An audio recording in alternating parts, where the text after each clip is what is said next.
প্রেম করার কোনো নির্দিষ্ট বয়স নেই, এটি একটি আবেগ যা যে কোনো সময়ই হতে পারে।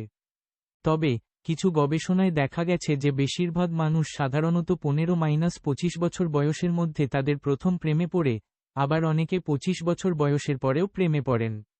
কৈশোরে বা তার চেয়ে কম বয়সেও প্রেম হতে পারে, তবে সেক্ষেত্রে মানসিক পরিপক্কতা এবং দায়িত্ববোধ বিবেচনা করা গুরুত্বপূর্ণ। বিভিন্ন বয়সের প্রেক্ষাপট। 1. কৈশোর, টিনএজ। কৈশোরে হরমোনের পরিবর্তনের কারণে একে অপরের প্রতি আকর্ষণ সাধারণ বিষয়। এই সময়ে আবেগপ্রবণ সম্পর্ক হওয়া স্বাভাবিক। 2.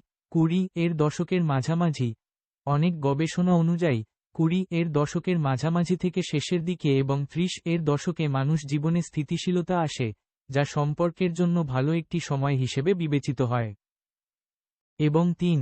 25 বছর বা তার বেশি।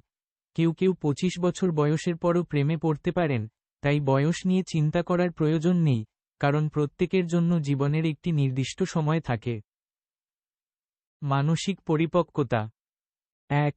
প্রেম করার জন্য নির্দিষ্ট কোনো বয়স না থাকলেও, মানসিক পরিপক্কতা একটি গুরুত্বপূর্ণ বিষয়।